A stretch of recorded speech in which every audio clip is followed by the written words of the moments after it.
We have a lot of conflicting opportunities and overlapping obligations. We do have an information challenge in that there's too many opportunities, too many obligations that most of our adult listeners are facing. I think a lot of people, that choice is day to day, and to change their lives, it would just be an investment of 20 to 30 minutes. My name is Nick Hutchison of Book Thinkers. Hi, this is Dr. Oz Garcia. This is John Lee. My name is Dr. Wendy Suzuki. Hey, this is Richard Dolan. This is Jason Pfeiffer. This is Todd Herman. My name is Georgia Clare. This is Nir Ayal. My name is Chris Bailey. And this podcast makes sense. I don't believe that's in that. That's a soapbox. Be careful getting into that's a soapbox for me, but be careful there. But yes. Well, I'm leading you right now. I don't know if you're aware of that.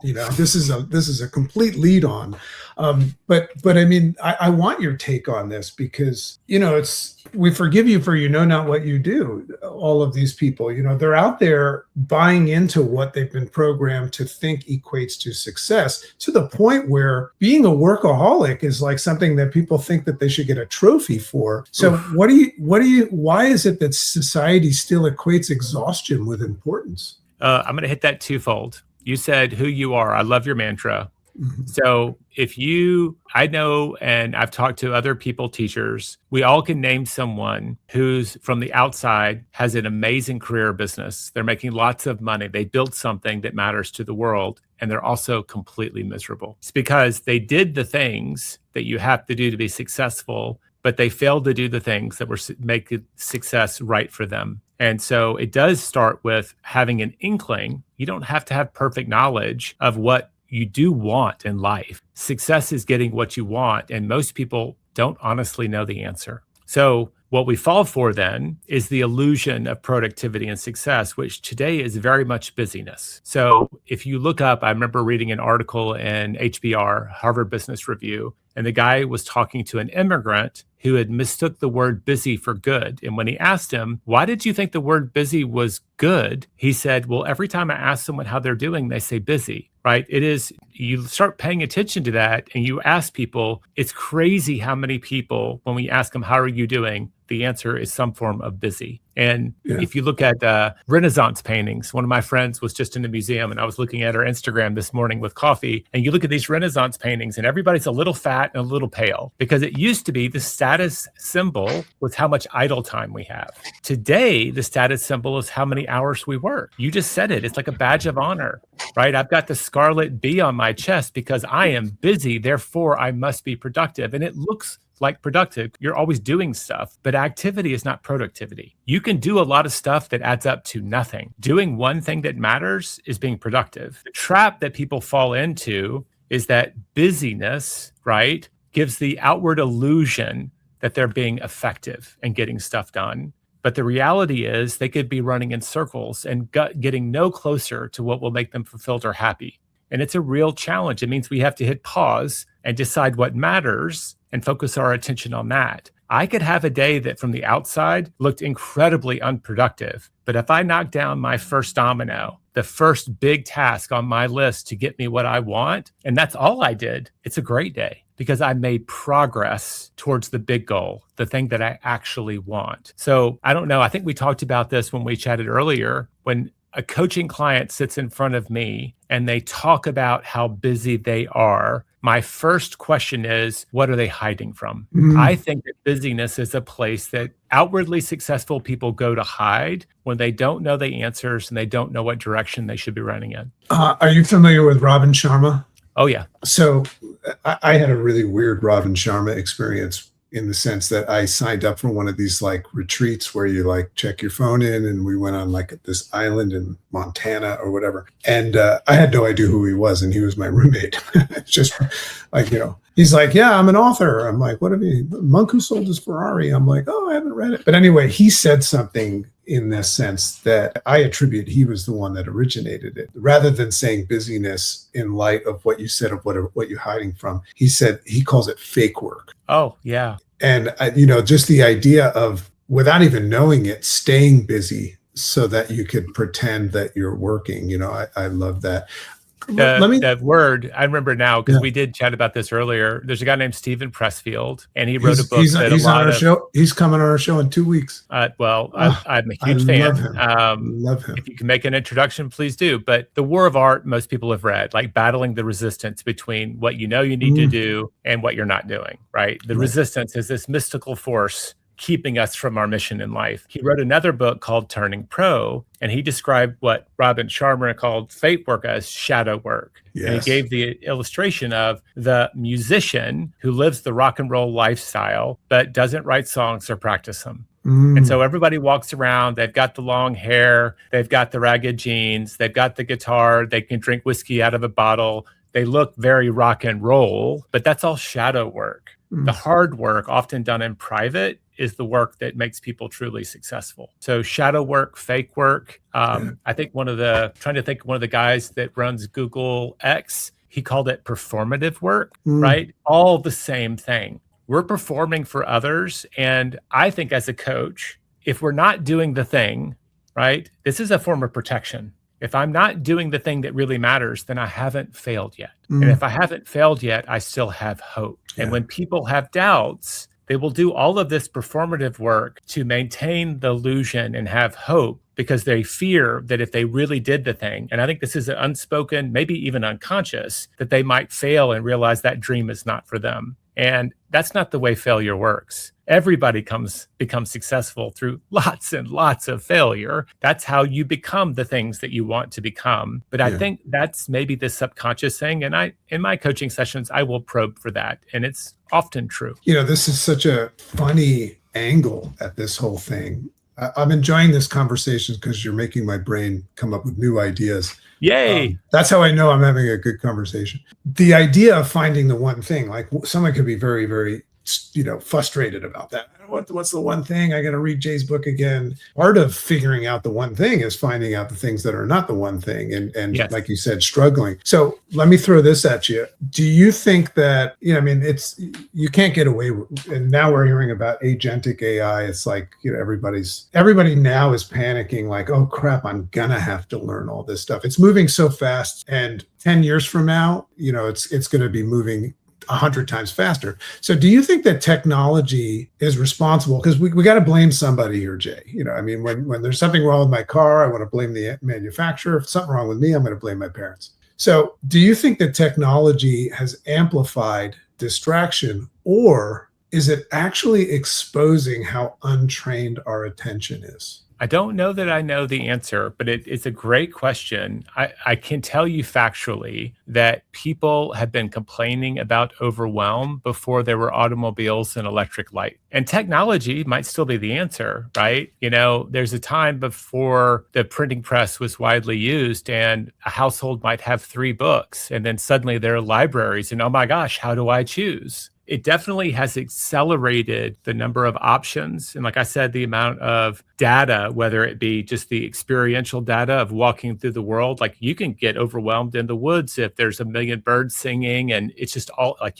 you're just taking a tiny fraction of what you're experiencing and you're able to consume it. So technology has accelerated it. But I think that's I don't know the exact answer, but I'll go back to my earlier one. I think the opportunity for us is to build an increasingly more concrete filter for how we choose. So if you've got a really tight filter, it doesn't matter how many things are thrown at us because there's still only going to be a handful actively being considered, right? And I don't think it has to be super complicated. But like I go into, like I've got, 22,000 contacts in my database.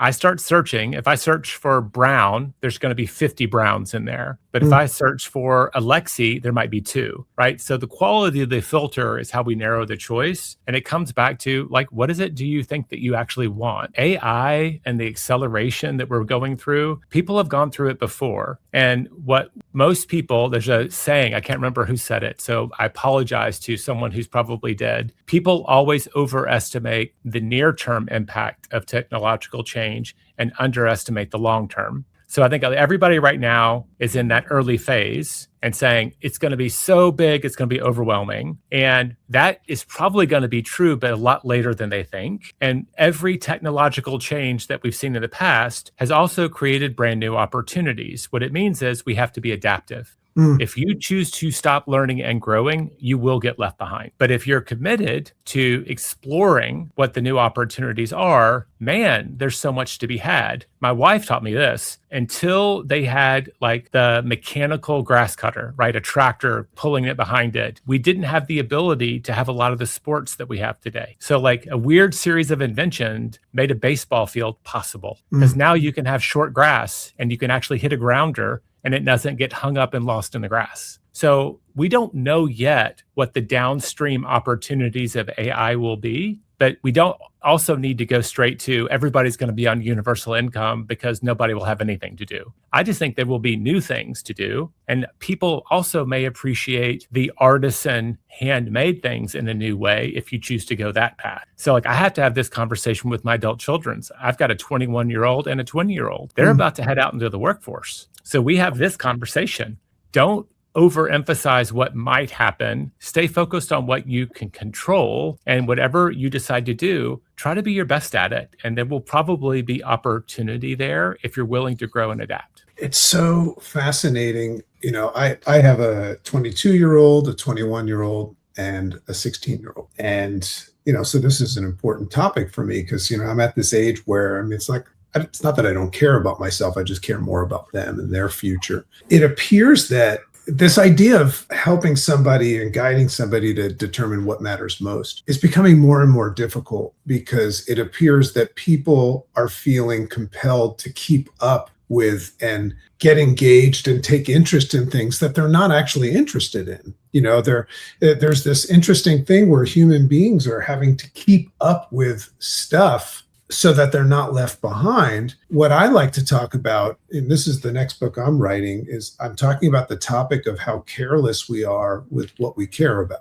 And it's kind of the idea. It's the carelessness of how easily persuaded we are to care about something or someone. And I think it gets us into a lot of trouble. You know, it seems like it's more about, it's not that people have too much to do and too much to catch up with. It seems more of like a hierarchy problem. And that's what I'm so fascinated with your work. It's like they're losing their priorities. And this is going to be bad parenting. This is, if it's not done right, if they don't read the one thing, they're going to, without even knowing it, screw things up, and at the same time feel like they deserve a trophy for screwing things up, you know, because they're doing a good job of keeping up with the Joneses, you know. So we should always praise effort, but what gets rewarded in life is outcomes. Yeah. Right. If we don't praise the effort, this is like the parent talking, they stop making the effort, but the outcomes come through a lot of effort over time to figure things out. And all of the traps that you very aptly identified, I know people, and I'm sure you do too, that are diving into Claude Code, and they're not coders, right? And they're, and I've felt this like, gosh, as an entrepreneur, I don't want to be left behind. So I've had that same fear. And so I've started doing it and educating my team, like, okay, let's start with Claude Co-work. We're going to be sharing and we're going to have a culture where we're learning together. And last week, we hired an AI engineer, a young person that has only lived in this world, to come in and work with us on our team. And he said, well, there's this new tool. It's been around for about 6 months. And all it does is when you were getting good at prompting, right, to get answers, we started having to, and now you have to write code so that you can get action, right? We're trying to go from answers to action with all of this AI. And someone in like entrepreneurs, right? Hey, people are struggling with this. They have anxiety around it. Why don't I solve that problem by taking what they already know how to do, which is ask questions and look for answers, and then offer up a really good solution for how to do it. Right. So I think it's called twin.so. I don't own anything of it. I've just played with it. I was like, oh, wow, this looks like the cheat shortcut version of Claude Code. And it's not the same thing, right? These are tasks. All of the things that we're doing as amateurs are tasks. Like we can get someone to check our email and draft emails, all of those things. It's still not going to build enterprise software. Like that is way in the future. So like I just thought, you know what? I'm going to trust two things. as we experience what appears to be an insurmountable challenge, human ingenuity, someone's going to say, that's the problem I choose to own for my career, and I'm going to present the solution. So it doesn't mean sit there and hope that someone solves it for you. Like, struggle forward, but don't give up hope, because you might look up and go, wow, I just did all of this, and then this new thing showed up and it just got so much easier, right? People used to have to crank their cars to start them. So I would love to have the automobile if I hadn't ruined my shoulder and couldn't crank it to start it, right? Well, it might be that way with some of this technology too, where they come up with something called an ignition, a starter that does it for you. New generation of entrepreneurs coming out that are saying, let me handle that for you, old man. God bless them. God bless them. God bless them. And I'll give them my money. I will give them my money. You just reminded me, because I've been unconscious to this, because I've been so excited to learn about Claude Code. You just reminded me that all the time that I've spent learning about it, I've been stressed out and anxious. So I think I'm going to have somebody else do it for me. So let's come back to our human form here for a second. Everybody take a deep breath, and we'll move out of the fast pace that we were just referring to. For someone that's hearing this concept for the first time, okay, so I'm talking to those people now. They're like, hey, slow down, guys. What about the one thing? So I would love you to personally define what the one thing is, and how is it that you came to realize that that question could change anything or everything? The way we tried to design the book is to create a simple way for people to get clarity around what mattered, and then a simple way for them to consistently take action on it, right? Clarity followed by action. Man, action and awareness is power, right? So you get those two things together. So the clarity comes from the focusing question. What's the one thing I can do? And you can say, for my marriage, for my business, for this week, and my sports, or whatever it is, such that by doing it, everything will be easier or unnecessary. It's a very big question, but powerful questions give us the best answers. And when we were writing the book, I didn't have any experience as a coach then. I remember turning to my co-author at one point saying, what happens if people don't know the answer? Mm-hmm. And I was really worried, right? What if they don't know the answer? And we have a little part of the book, like 6 pages, dedicated, when you don't know the answer, here's how to find it. To my vast surprise, as I've taught, I don't know, tens of thousands of people this concept, most people do know the answer. They're just not asking the question. And when you ask the question, they're very clear, and they might feel a little guilty for having neglected it. And so questions usually unlock the answers, but taking knowledge to action has actually been the greater threat for most people. I know what to do, but I can't make myself do it. So the simple system, right, that I've lived in this organization since September of 2000, right, is every week we do a little exercise. I've talked about it on the podcast. We call it a 411, but basically you look at your annual goals. Based on that, what do I have to do this month? And based on that, what action do I have to take this week to make progress? So you go from this really big lofty thing and you work backwards to what do I have to do now? And we just tell people, the moment you identify, I have to write 2,000 words this week, you need to put it on your calendar. Most people are pretty good at following their calendar. So they have clarity. They get it down to a focus. This is the goal I want. This is the activity this week that'll get me a little bit closer. It's not a perfect answer, but you know you're heading in the right direction. Getting it on your calendar, there's research that suggests getting it on your calendar will take you from awareness, 30% of the people will do it, to awareness and a blocked calendar, about 90% success rate. It's that staggering, 3 times more likely. And it's just the act of making a commitment of time to do the thing you know you need to do. My phone, I don't get any alerts. I get alerts when my wife, my family texts me. I get alerts when I have a new appointment on my calendar. It's very reduced, so there's little noise.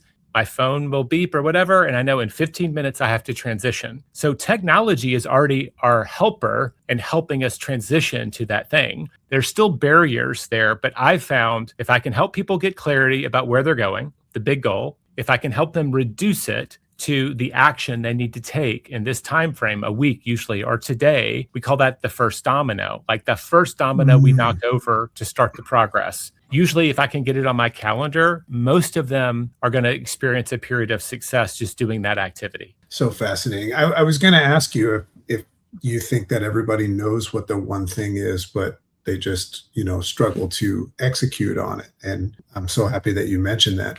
I think if you say, what do you think your one thing as a parent is, right? Most people could narrow it down to 2 or 3 things or something very specific very quickly. If you ask them, what do you think you're meant to be here on this earth for? That's a really big question. And most people don't know the answer. That's a longer question. So some people confuse the one thing, like, what's my one thing? What am I called to do in life? Research suggests less than 2 out of 10 have the answer to that by the time they become adults. And most of them are highly religious, meaning their calling is to something in the next life. So but think of it, how many people do you know that said, I wanted to grow up as an astronaut and I became an astronaut and I'm a happy astronaut, or a doctor or a lawyer? It's very few. Usually we had to go out, try a few things on, fail, as you said, what I don't like, to eventually discover what I do like. And man, I like this a lot. It's like dating. The first person you ask out on a date is unlikely to be your spouse. Probably dated a few people, maybe a few bad ones along the way, to find the one that was right for you. It's like that in life. So if you ask someone a narrower one thing question, what do you think? I mean, I've asked this to people who know nothing about writing. They want to write a book. They come to me. What do you think the one thing you need to do to write your book is above all others? Right? And they usually will tell me the answer or a version of it based on my experience I can endorse. I'll be like, that sounds good. Now let's reduce it to something you can commit to 5 days a week or 7 days a week so that you can get momentum and success and trust that the longer you do it, the more effective you will be at it. I think that I would recommend that everybody buys your book at the same time that they buy Atomic Habits with James Clear, because it's like, which one do we choose? This is a very both together. Thank you for that. I do. My first big keynote was Power Habits. Once you know what to do, the ultimate hack is to turn doing it into a habit. Yeah. And he wrote the best distillation of all of the knowledge around how to form habits in our lives that I've ever read. And I've read all of the source material that he pulled from. I've interviewed BJ Fogg. I've talked to Eric Anderson. I've talked to all of these people and interviewed them for our book. Right. We just chose to make it a bigger book where a habit was one small portion of it. He went deep on this. How do I take regular action? And I love it. He says identity goals. I heard him say out loud to me when we were meeting the first time, I just chose to become the kind of guy who goes to the gym every day. And that it becomes an identity habit that makes so many other things possible. I have a saying in my ecosystem where we say, whatever it is that we consume, we assume. So we're in a world right now where people are consuming and consuming. We were talking a little bit about that, but you're also consuming from your mother, father, teacher, preacher, and what it is that you think you're supposed to do. And I find that there's a new challenge that's becoming worse and worse, or more challenging. And that is that you might think you know what the one thing is. You've been conditioned to think that you know what the one thing is. So I teach a system called the interface response system that's all about practicing cognitive distancing. It's like knowing when to pause and stop your automatic knee-jerk reaction, like the answer to what's your one thing, what's your thing, and taking a second to think about it. And I just think it's such a funny thing that we live in this society where if you ask me a question and I take some time to think about it, you're going to get very uneasy about it. So where does this play into this? I don't know if you've gone into this deep end here, but I would assume you ask somebody what their one thing is, and they might just tell you what their dad told them to say without knowing it. I love the term cognitive distancing. I could go crazy on that. We wrote about this at the end of the book, and there was a book by a lady named Bronnie Ware, and she was a hospice nurse, and she started asking her patients what their biggest regrets were. And the number one regret of the dying, according to her book, was that they failed to live their own life. So they ended up living in the should, that their parents thought you should be a doctor, you should this, right? What society told them they should be versus what they wanted to be. So you did hit the nail on the head in that is something that if people haven't taken the time to step back, cognitively distance in some way, just take a little time to start reflecting on the things that make you happy and unhappy, that make you feel fulfilled and versus drained, the relationships that do that for you, it's very hard to get clear about what direction you should be heading. And the trap is that the farther people go into the blind, and in our culture today, they will fall into that busyness trap where they think that just doing something is a replacement for doing the right thing. They have less and less time. So I talk to people, if you're unclear about what it is you need to be doing, you have a very poor filter. When you have a very poor filter, you start making too many commitments. When you make too many commitments, you start to run out of time. Time poverty leaves us no time to reflect and think, which means we make increasingly poor decisions. And that becomes its own kind of negative cycle. When you look at people who are responding to the world versus reacting, most people are reacting. They have a knee jerk. Yes, I'll go. Yes, I'll do it. Yes, they react. You're talking about pausing, thinking about it, maybe using your filter about whether you should say yes or no to it and giving it a thoughtful response. That reactive cycle can create a loop where you have no time to step back and respond because you feel like you're always behind. You feel like you have no time. You feel like you're always letting people down and you always feel rushed. And that's a cycle that perpetuates. I mean, if there's a good news, because there's someone out there going, he's talking about me, stop. I don't want to see that part of me in the mirror. The good news is it's not like you have to go to a monastery for a month to fix this. It could be solved as easy as finding a way to find 15 or 20 minutes in the morning to just reflect on your day and journal, right? It takes such a small dose of distancing to get a little perspective and ask, how am I doing? How do I feel about that? To actually start to make a difference. We have a fun, I usually wear a hat and it says HMMM, which is the sound. And that's what I teach people to say. And I say, you have permission to evaluate something you're interfacing with or a person or an interaction, and you're allowed to think about it. So a nice thing to do is to go, and that sound says, noted, I'm going to think about it. And you might run into trouble. Like my wife says, don't me. But what it stands for, because there's 3 M's, is it stands for haven't made up my mind. And what I love about that is I love teaching people, why do you have to make up your mind so fast about things and people? By the way, I have a great idea I know you have 3 books in the works, but I have a 4th. You ready for this? Sure. Lay it on me. It's the sequel to The One Thing, and it's called Your Thing. Because it's not about the one thing could be broadcasted from other people, but we're talking about your thing, or you could call it your thing. Here's a question. You talk a lot about, in your book and in a lot of the stuff that I've heard you talk about, the idea of helping people get extraordinary results. And what do you think people most misunderstand about success? What do you find? I think that they think it's a sprint. I think that a lot of people feel like it will happen faster with a fast to sustained effort than most of the time what happens in reality. I think we see all the stories on social media and in the news of these overnight successes. And I've had the privilege of interviewing multiple billionaires and all these successful entrepreneurs. And if you look under the hood, often, sometimes for as long as a decade, they were tinkering in a garage. They were journaling. They were writing drafts that weren't ready to be published. There's always another story about how they got to that success. And unfortunately, unless we're really conscious as parents, as leaders, we lead people to believe in this sort of instantaneous success. So I think people believe that it happens faster than it really does. It does happen fast sometimes. And also people win the lottery. That's lucky, right? But I think for most of us, the extraordinary, right? Us kind of getting the big thing that we really want is something that we chose and made a lot of investments over time to finally get there. I had a brief stint in a private equity, a little small family firm. We had an intern and we were trying to teach them about investing. So we had them read this book. It was like the Forbes, the best 100 companies of all time. And I asked that intern, would you go look at those 100 companies and tell me what was the average number of years that they took to build that business before they broke out? And depending on whether you said the average or the median, it was 10 to 12. And so, it goes back to, even though he since stepped back from the 10,000 hours rule, Malcolm Gladwell and Eric Anderson's research, that's not like a hard and fast thing. But the 10,000 hour rule, I remember when you did the math, it was about 10 years.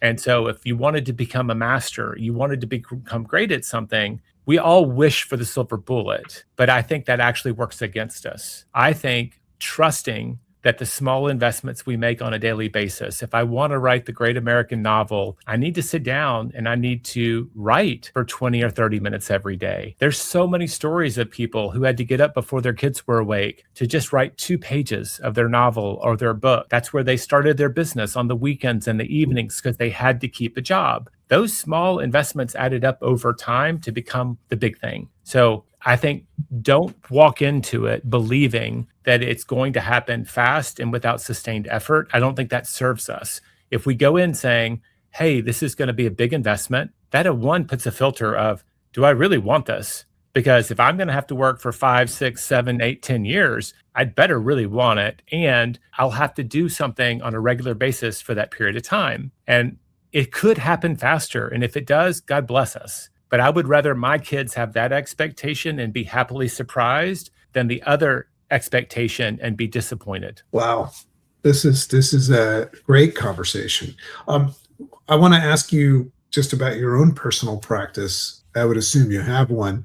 It doesn't have to be necessarily a morning routine, but what is it that you do personally to protect your own attention and clear your mind? Like, how do you, and I would assume that this is something you teach your children as well. When I've had coaches, one of my non-negotiables is that before every meeting, I'm going to send you my goals and I track them. And you have to ask me about these 5 things. And after that, I'm going to trust your instincts and we'll go wherever you want. But as my career has progressed, and I know what my one thing is, right? Basically writing or this ideation and creativity. I know that I have to write on a regular basis. So I track how many days of writing I do. I have to read books. Your inputs determine your outputs. Garbage in, garbage out. But if I'm reading quality stuff on a regular basis, I have better ideas to write about. So this is my formula. I want to connect with people on a regular basis and add them to my database. As a business person, I want to grow my network. Small target. I want to add one person to my network every week. But I've been doing that for 14 years. That adds up, right? So my wife, who's very social, is like, that's the smallest goal I've ever heard. I was like, well, it was very appropriate for this introvert and it's working for me. So I've got a series of habits that I've just given myself over to. I have surrendered to the habits that I know will lead to the success I want. And so that's where I start. And when I'm working with my kids, one of my sons wants to be a writer and I try not to get too excited, right? Because I don't want to scare them away.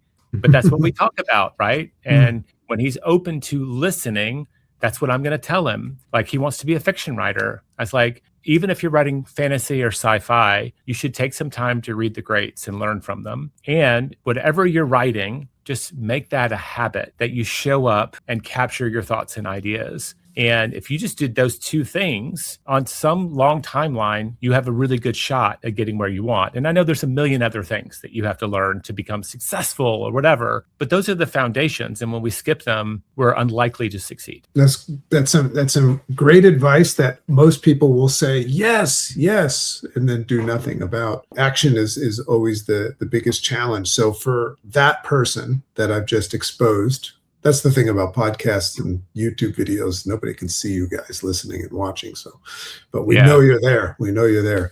So to that person that's watching or listening today that maybe resonates with feeling scattered, overwhelmed, and maybe stuck and saying things like, yeah, but what would you say is one practical step that they can take? We talk about diluting it down to just one thing. What's one practical step that they can take like this week that will help them reclaim clarity and maybe get enough return to capitalize on it and go further? Okay, I'll ask them 2 questions. Dear listeners, viewers, if you're on YouTube, this season you're in, you can define it as a semester in college, this summer, this year, I don't care. When you go out a year from now, what is it that you most want to remember that you accomplished in this season? I find that most people pretty quickly get to an answer. Now that you have your answer, it probably just sprang to mind. Well, I really hope to start that side hustle, or I'll finally finish this thing, or I'll go to all of my kids' soccer games. Great. Now, right now, go to your calendar and make one commitment to taking action. You don't have to plan the whole thing out. Just make one commitment and put it on your calendar. And that's the start. Oh man, so much value. I definitely highly recommend this. I'm so excited to find out what your new projects are, on the horizon. I'm surprised that you don't know like very well Pressfield. So I'm going to be like, whatever clout I have with him after this podcast, I hope it goes well. I'll be like, you got to talk to my best friend, Jay Papasan. Thank you. There's just so many greats out there. But at the end of the day, we have to actually take action. So I hope and pray that people will find their one thing, and it's their thing, not somebody else's. And thank you so much for being with us today. You've got a newsletter, you've got a podcast. So what would you say action step wise would be the best way for people to engage with your stuff besides obviously getting the book? Well, all of it is if you go to jpapasan.com. And currently I have the benefit to being the only Jay Papasan that Google knows about out of 7 billion people. So look at that. I can't really hide. So if they Google Jay Papasan, they will find my website. It's often the first result. And you can link to my books, you can link to my podcast, you can link to my newsletter. That's kind of a one-stop shop. Hi, I'm Jay Papasan, and this podcast makes sense. Do me a favor, hit subscribe and like the video if you're vibing with this. It helps us reach more people who need to hear this message. Share this with a friend and comment with a topic that you might want to hear in future episodes. I want to make sure that we're talking about things that matter most to you. Makes sense.